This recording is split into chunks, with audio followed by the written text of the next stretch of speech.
Hello, my name is Faisal Khan. I'm a banking and a payment consultant. I want to talk, this is the third and the final video, thank God, of the Build Your Own Bank or BYOB. I did part 1 and part 2. Part 1, you can see over here, talks about the general BYOB, building your own bank, and what it means.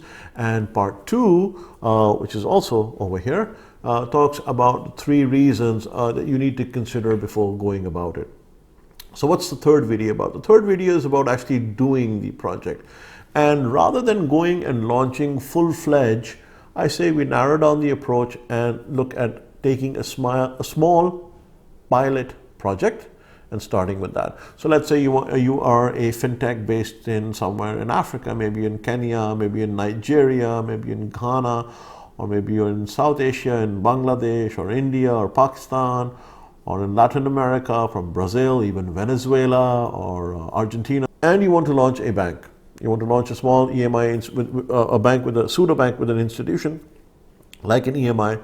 The best way is to start small. Commit to the funds, commit to the contract with the EMI and say, listen, if we are able to do this pilot together and it's good for you and for me, then I will commit for the project. What does that mean? That means, let's say you're small, you start small, you say, okay, we will open account for 25 companies. We will open account for 25 individuals.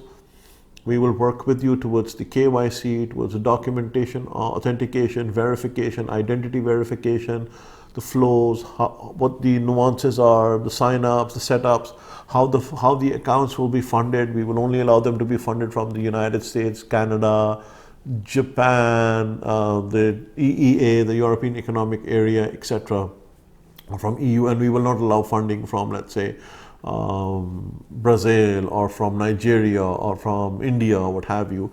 So how the funds will come in, how they will be moving, etc. And you set a list of parameters, all these validators, all these validation checks that you need to pass. And over the course of, let's say, 4 weeks or 6 weeks, you do this. There will be iterations. You sign 10 people up, you sign 10 people up, you sign 5 people up, you got your 25 done. And over the course of, let's say, 4 weeks, 6 weeks, 8 weeks, you must put a time limit, and after that you stop, you evaluate, and you work with the provider. Chances are everything would have worked well, everything that was missing or everything that was broken would have been fixed. Once those things have been fixed, you then are now ready to go live, and then you debate or question what the costs will be, if it's even worth it going live, because you would have discovered certainly something along the lines. And then you can scale. You literally can scale, because if the template was good enough for 25 people and 25 businesses, and everything through an iterative process has been ironed out, all the wrinkles have been ironed out, it is now good for scale. And that is where you should be looking at. You can keep sitting on the side benches, keep thinking, oh, you know what, maybe I need to do this, oh, you know what, maybe I need to do that. But sooner or later that will actually test your patience and your project is not going anywhere. So think about pilot. The whole thing is, think about that pilot you want to do.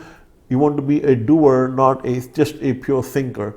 Do that pilot, get the results out, and then look at basically scaling the whole project. That's what I wanted to talk to you about. As always, if you are interested in building your own bank, there's a contact form in the description below. Send us a note and we'll be happy to take it from there.